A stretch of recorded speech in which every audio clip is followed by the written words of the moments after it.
Hey everyone, today I am going to get coached in TFT by going over one of my VODs where I played Star Guardian. So, the coach today is going to be one of my friends who's actually a tutor in real life, but he's also a challenger in TFT. And you know how there are a lot of challengers in TFT, but that's not what you want to get in a coach. You want someone who is both good and also able to actually, teach you things. And I think this player, his name is Felix, is a great combination of both being really good at TFT. He qualified for Tactician's Cup recently, but is also very patient, has a way of explaining the game that almost anyone can understand. But in this video, we're going to go over how to approach the new patch or how to approach new patches in general, and also go over one of my games, which is a replay of a game I played. I haven't played too much in this patch yet, so I do want to get some of my games reviewed. And I think reviewing a VOD is much better than doing live coaching, because in a VOD you can pause and play and go over key decision points during the game.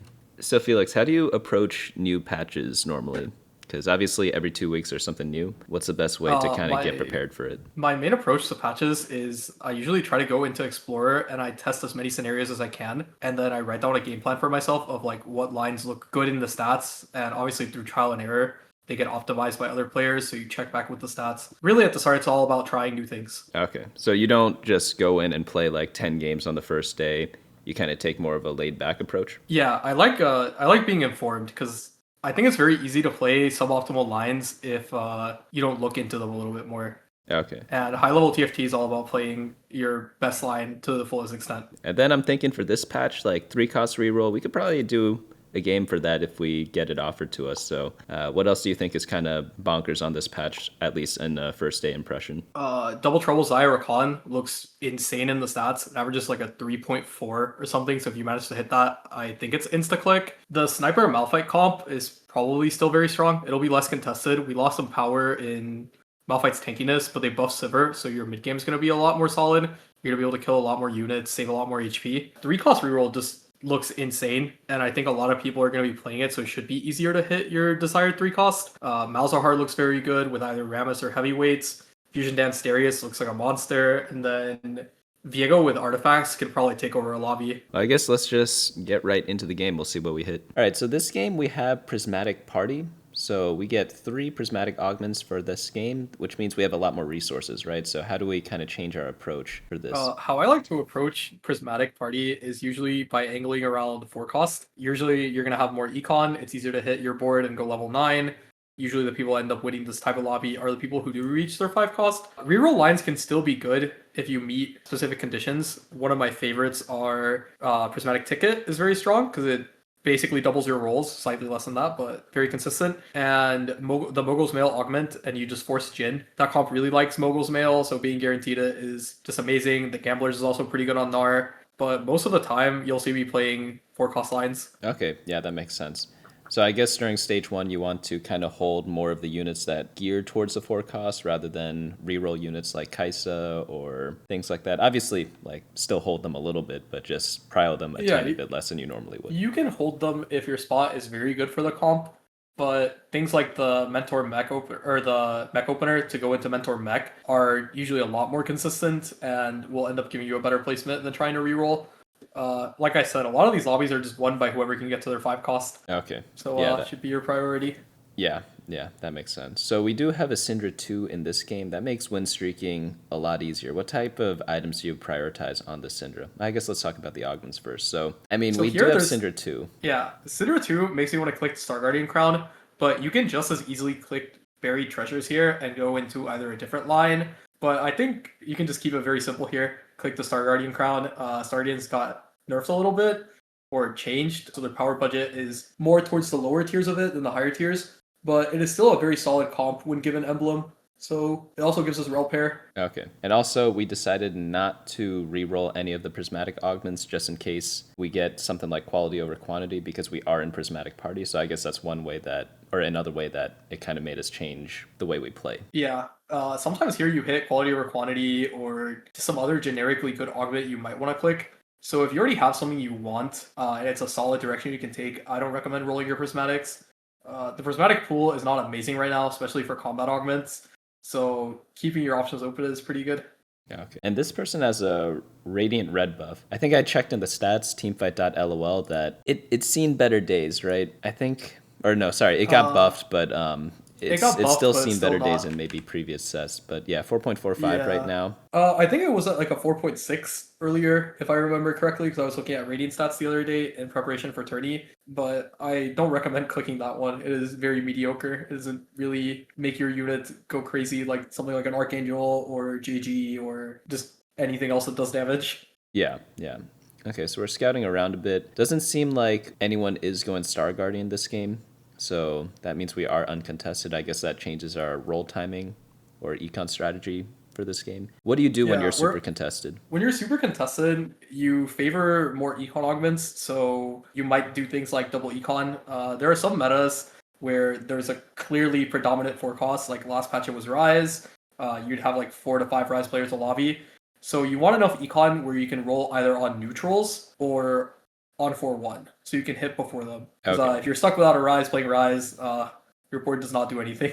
Yeah, yeah. And neutrals meaning 3/7 for those who are not too familiar with that terminology. So the next unit we're Yeah. going to put in probably going to be Ezreal, right? Yep. Get the Prodigy in. Just get Prodigy going. Pretty good buff for the whole team. Really good buff for Syndra. Yeah. Yeah, something that's helped me out a lot is always thinking about the next unit I'm putting in. A lot of times I have Netflix second monitor and I'm not fully paying attention to the game. And then all of a sudden, like, I know I still need to put a unit in after I level up, but sometimes I'm not thinking too hard and then I kind of waste 10 seconds of the turn that I really need to kind of concentrate on. So that's kind of a good habit to get into, kind of like drinking water or something like that. The TFT equivalent to drinking water. Yeah. But yeah, it's By the very way, important, especially later in the game. look at this exalted Whenever adventure. Rakan, oh, Janna, and Zaya. I mean, I see that and I think that guy won the game, but we'll see. Yeah. But yeah, especially like later in the game where you're gonna level and have like 0 gold left, having the unit that you need is really important. Sometimes it's worth not making econ to hold that unit. Obviously, it depends, but it's a good habit to get into. Yeah, yeah, for sure. Okay, We're so like so much stronger than everyone else with this Cinder too. This spot is great. so we are going into the carousel round. We have a belt. What type of items are you looking for here for Star Guardian? I heard bunnymuffins.lol/meta has a pretty good list of recommended items for each comp, but obviously every game's different. So this specific game, what are you thinking about? I'm thinking about Warmogs or Sterax. It's just any frontline item we can make that allows our Rage Blade to scale is going to be really valuable for a mid game. Poppy also got reworked to scale off HP, so Warmogs is actually very, very good on her now. It was already okay, but now it's just amazing. And Okay. here it looks like we're going to get 3 cost Warmogs. That is probably the best thing we can get on Carousel. Yeah, yeah. Okay, and then So, we'll just very drop good the hit. items on Xin Zhao, right? Yep. When would you prioritize itemizing Rel over Xin Zhao in the early game, or is it Uh, always Xin Zhao? It's always Zen until 2-star. Okay. Usually, it's going to be the higher cost unit until you 2-star, because 2-stars get more base stats, which are very important. Here, leveling up is very good. We're on a 3 streak. Want to try to conserve that. So if we did have a Rel 2 here, you'd use one of your item removers, or are you kind of greedy with I would them? just sell it for Garen. Okay. Yeah, that's also another Yeah. option. The removers are really valuable in Star Guardian. Being able to move your items around whenever you get higher quality items, like later into Stage 5, is really important because usually you kind of just make anything in Star Guardian. Like you need the tempo, so sometimes you end up with somewhat suboptimal items, and with removers you can fix that later on. Okay. Yeah, that's true. Also, some people like putting Thieves' Gloves on Seraphine, and then if you do end up getting 3 perfect items for her, then you probably want to swap Yeah. over onto that. Yeah. Thieves' Gloves is her best standalone item because she scales off anything. So even if you roll like Warmog's Bramble, which is something you can roll, it'll still do some damage, even though you obviously prefer to have like Spell Crit or like Death Cap. But she's very great with TG most of the time. Yeah. Okay, so we are on a 4 streak right now. I should be scouting. Yeah. Okay, we do it there. Do a bit of scouting. I think we beat 2 out of 3 players. So hopefully we hit the guy we beat. And So there's a guy with a rating item that's a little scary. yeah, and then if you do Radiant get your Gunblade. streaks griefed, is the game over? Is it -1 average placement? How bad is it? For win streak, most of the time it's fine unless you made a very aggressive decision, such as clicking at what cost or some other augment that needs to streak. I think the best cases I can think of are at what cost and going long. If you're lose streaking and you lose your lose streak, you usually lose a placement. But for win streak, it's usually chill. Okay. So even though we lost that one, we're still at 30 gold, level 5, still playable position. Okay.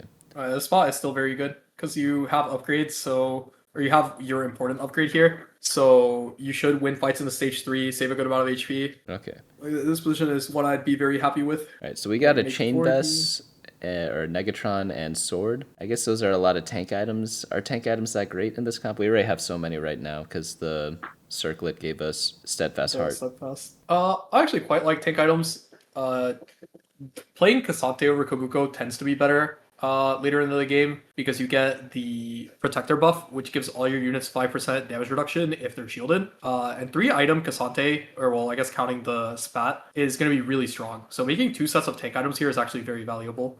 Okay. And then sword is the best open component we could have gotten because we still need Jinx items. Okay. So these item drops are very good. So in terms of RNG right now, where would you rate this game so far? I would say this is like 80% high roll. It'd be a lot better if you got good matchmaking on 2-6, but I can't do anything about that. Yeah. Spot is still very, very good. Okay. And when you think about your luck during the game, do you use that to affect a lot of your decision making, or do you just kind of use it to scream at your computer or curse at Mort Dog? I mean, depending how bad the luck is, there might be a little cursing at Mortdog, but most of the time you just take it, and if it's really bad, you just accept it's a bot for it. You just go to the next game. Okay. And here's a But, tough yeah, decision on the augments because none of these are really options that are not great. good. Yeah. Yeah. The first option is it's correct to roll. You cannot take bronze for life playing a vertical. It's too awkward.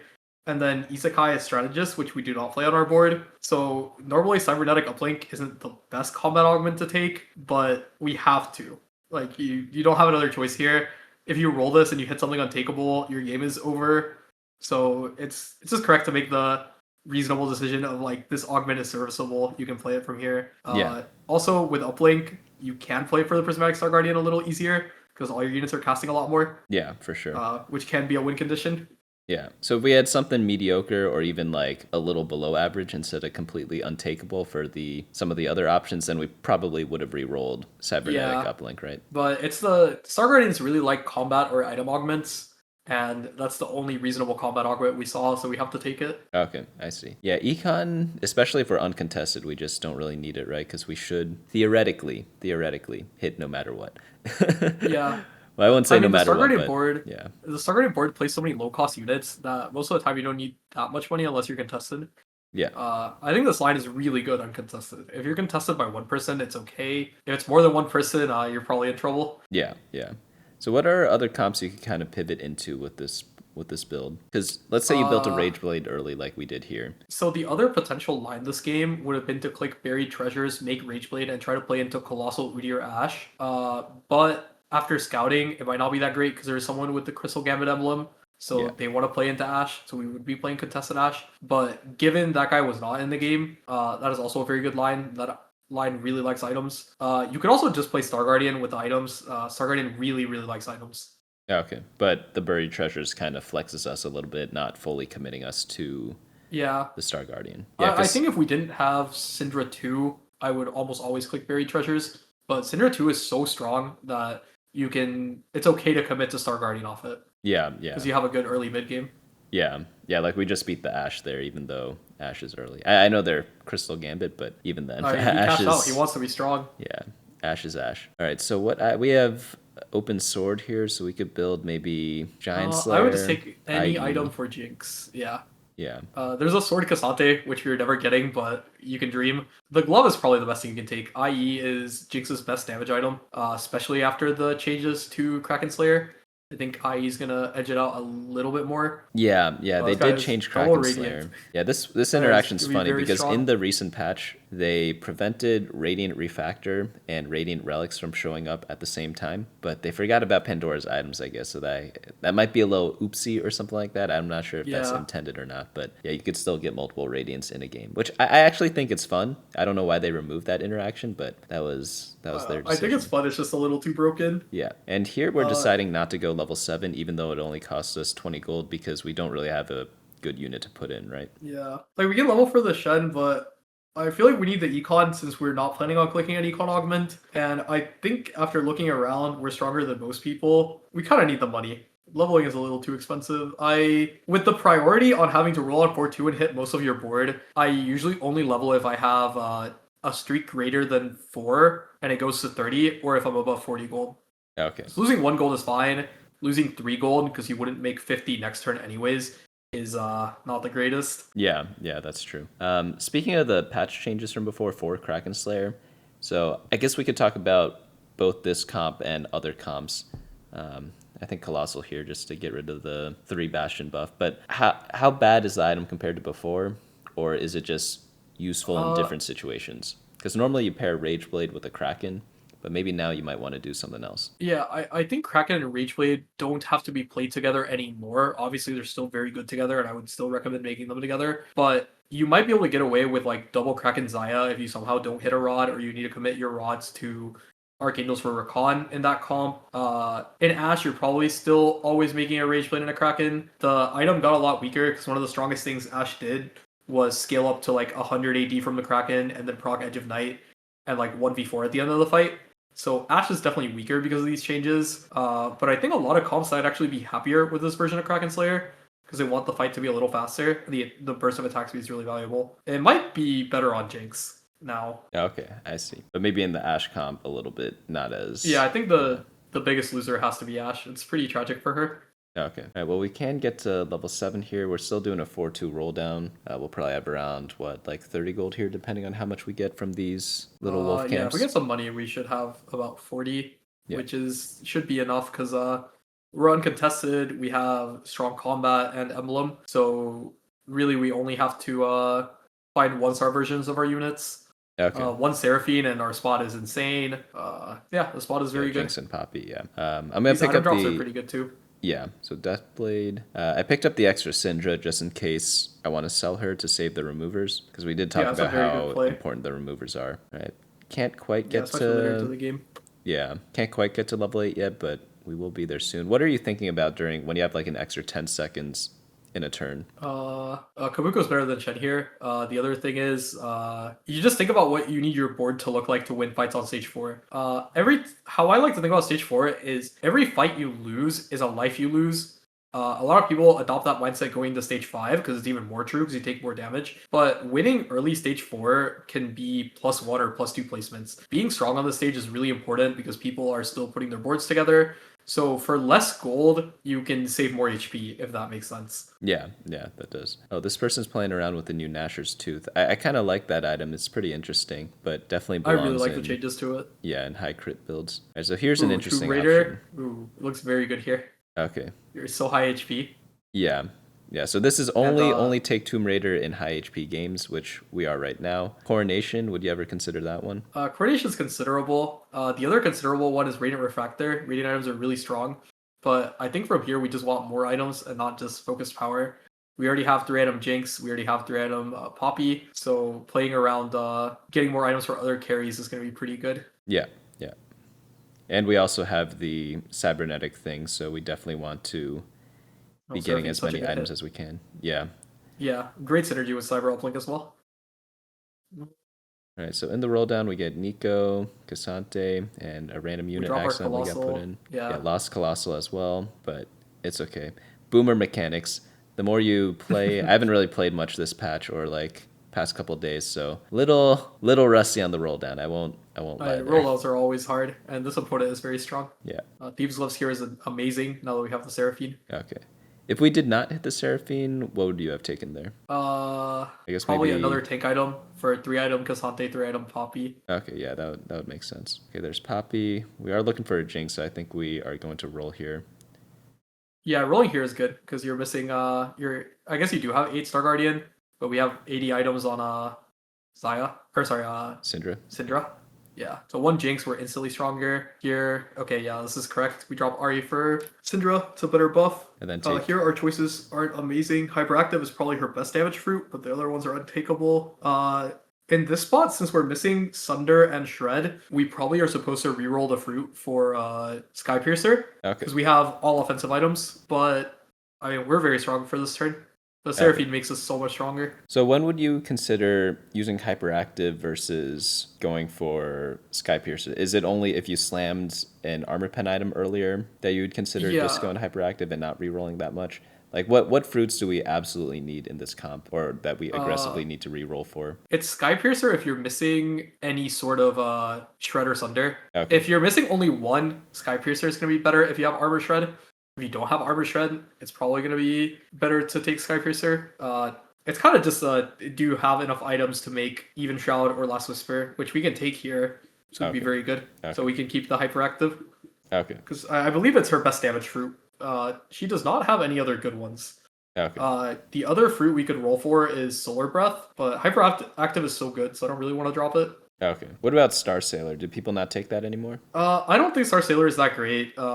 It's okay on Poppy because she double dips into the healing, which is pretty good, but you don't really get that much damage from the Star Guardian trait. I don't think there's anything that gives raw AD other than Seraphine. Okay. So I tend to just try to take attack speed to get her to cast more or utility. Okay. So Star Sailor might be good on something like Seraphine, but not necessarily Jinx, because you just don't get that Yeah, great of the stuff AP on is her. wasted, and the only really good one is the Zaya bonus. You get some extra damage. Okay. Zaya is actually one of the most important Star Guardians. I would not drop her almost ever because she gives you on-hit damage whenever you attack 3 times. Yeah. The damage ends up racking up like really high. Like if you look at fights, you'll see like low-cost units doing a lot more damage than they should. Yeah. Yeah, like this fight, Syndra 1 did 17k, or sorry, not 17k, 1700 damage. Yeah. And that's probably all from just the Zaya passive. Because their Yeah. cast does like 200. Yeah, especially with no items 1 star. Yeah, she's not even 2 star. That's actually nuts. Yeah, I remember checking the data before with someone else on like which unit to remove, and it was always debated like Ari or Zaya, because you're not taking out Rel because she's a tank, and you're not taking out Syndra because she's a prodigy with Seraphine. So the next cheapest is Zaya, but her bonus is too good, so you end up taking out Ari instead, I think. Yeah, the I thi- mana on Ari feels good, but compared to the amount of damage you get from Zaya, it's just not worth it. Yeah. I think this was for last patch, but I think the stats were like high for like 4.9 or something when you take out Zaya, and it's like 4.0 when you take out Ari or something like that. It was something like really big. I don't remember the exact numbers, That but makes a lot of sense. yeah. I am a really big fan of keeping Zaya in. Yeah. Oh, this is a great loss against a very strong opponent. Yeah. Sources, trust me, bro. All right. So here, since we're level 8, we're 1 star. Oh, nice. We get some items here. Oh, we procced our Tomb Raider. Very big. Yeah. Uh, I Here think we should scout for Bramble. Yeah, if it's I think I ended up lobby. taking a Bramble here because there's a lot of AD in this game. I think they're like 3.5 or something like that. Yeah, it's just very good into the Zaya reroller. It's really good in Dash. So I really like taking it here. Yeah. But yeah, since we are 1 star Poppy, 1 star Jinx, I think I We ended do up have to roll. yeah, Yeah. I ended up rolling because we have Tomb Raider. I think that that's changes good. how we play a lot, right? Yeah, you probably have to roll regardless because the lobby's going to spike and you need to spike with it, especially now that we found a Jinx pair. Okay. But with Tomb Raider, our win condition is just surviving as long as possible because we're going to outscale anyone with more items. Yeah. So I definitely like rolling here. Kind of unfortunate we're not finding Poppy. Okay, there's one. Oh, Seraphine pair. Ooh. Oh, that's pretty good. Okay, now we can go 9 for sure. But we're paired. Probably supposed to keep rolling. Yeah. If Voice I have stuff more is time. good. Yeah, and probably sell the Aries because not going in for a long time. Probably not till like 6-1, 6-2. If Yeah. we depending how much more we have to roll. Oh, beating this guy. Do we beat this guy? Wait, this guy's Zyra 2, Varus 2. Oh, because he has level up Oh, invested. he's no item. He's no item Varus. Absolutely So he loses. hilarious. So much econ in that. Yeah. Okay. Yeah, that guy actually has infinite money. Yeah, that's way too much money. That's as if you spawning in as Warren Buffett's kid or something like that. Yeah. Bill Gates cosplay. Yeah. Right here we probably roll because we have Paris. Okay. Poppy's good enough. Yeah, we should be very strong on this board. Okay. Could argue rolling again for Casante, but okay, we do roll again. Do we hit?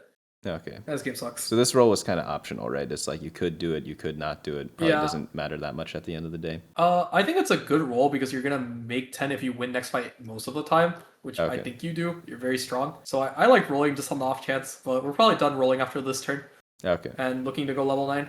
Okay. Oh, we get wrapped by Vigo. That is tragic. Should Yeah. still be a decent loss. Yeah, so Viego, is he good this patch? 3 costs. We did say at the beginning of the video it is going to be buffed up a little bit, right? I think he's very strong. Radiance and artifacts make this guy into probably one of the strongest units in the game. He does well with a lot of power-ups. Stretchy arms makes him very safe and very consistent damage. Okay. Also, combat got a lot slower, and Viego's main problem is he kind of takes a little bit to get going with stretchy arms, so he really likes that. I like taking anti-heal here because we're missing it, and Yeah. then Archangel's a pretty good item for Seraphine. Okay. For Viego. It's Sorry, go ahead. Go ahead.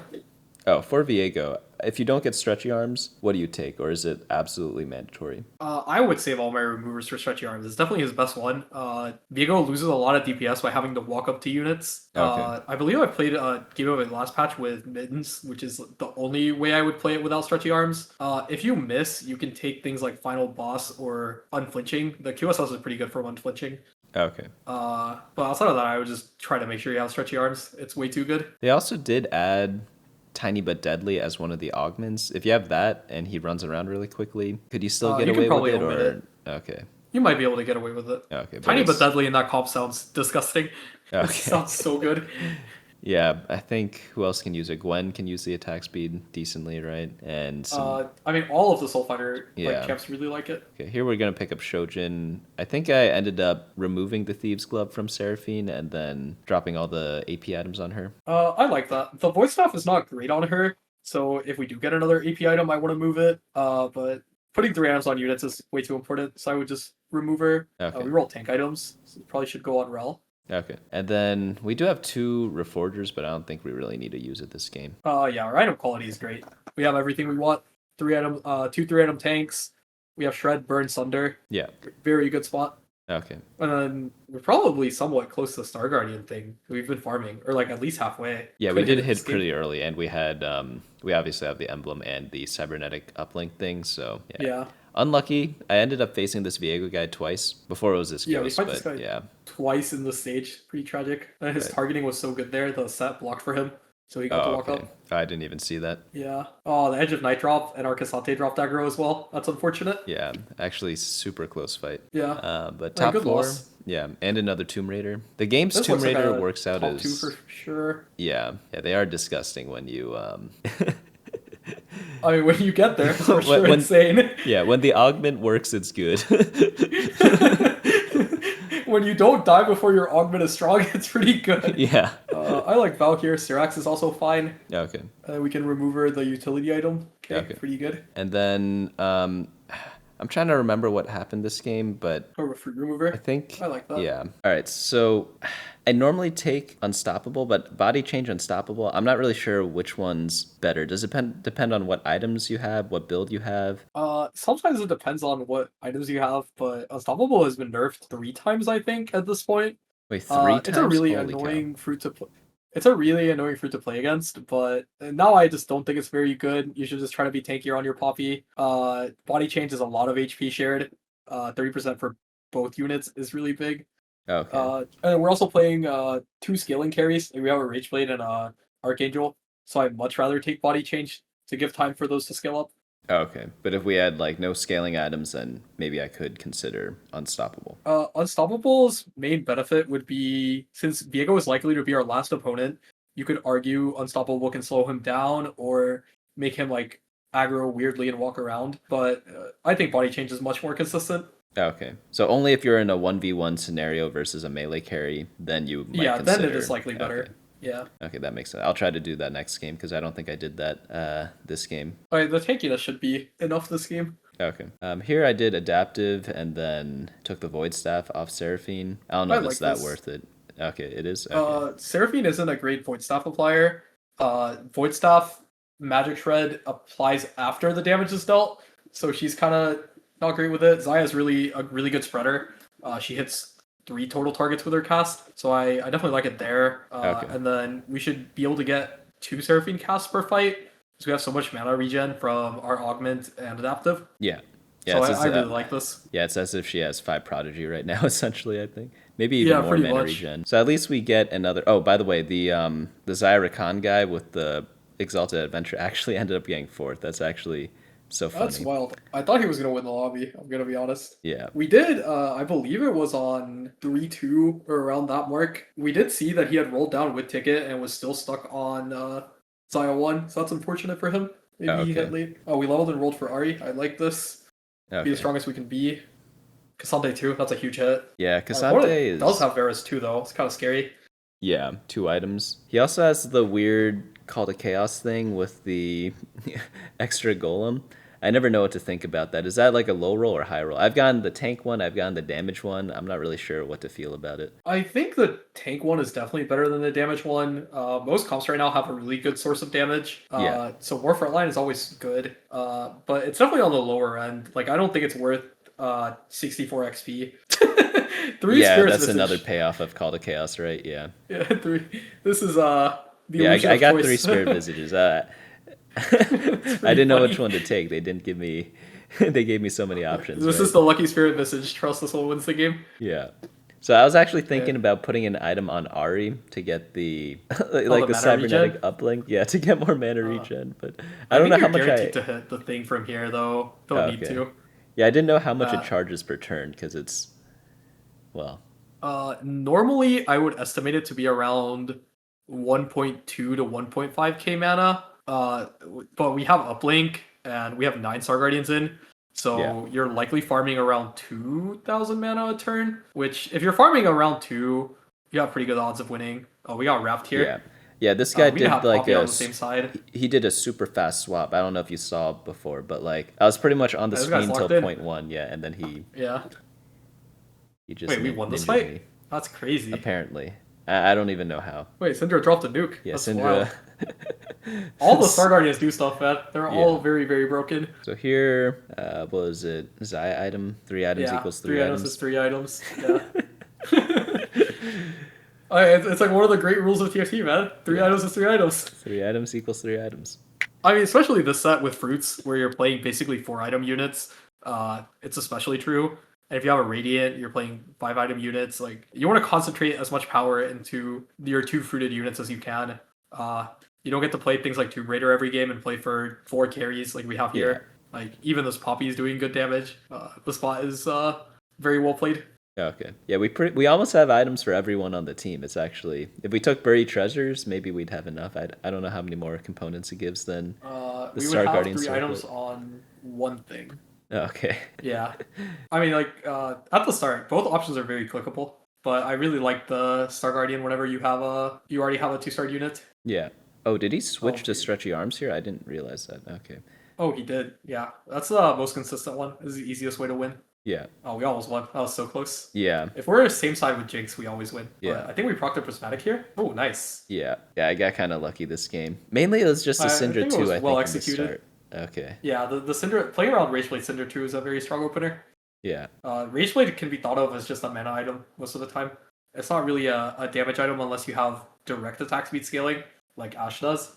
Yeah. I believe, well, it got nerfed recently. I believe around 10 to 12 seconds into the fight, it's generating about as much mana as a Shojin. Oh, So okay. definitely keep on lookout to play Shojin on champs that might want mana. Yeah. You mean Rage Blade? Or, yeah, sorry, Yeah. Rageblade. Yeah, this one is I mean, I mean, this guy's Prismatic just cooked. is yeah. Yeah. The missiles. Okay. So what do you think are like the main takeaways that I can learn from this game? I mean, the main takeaway is I think this was a very well played game, and I like the Tomb Raider click.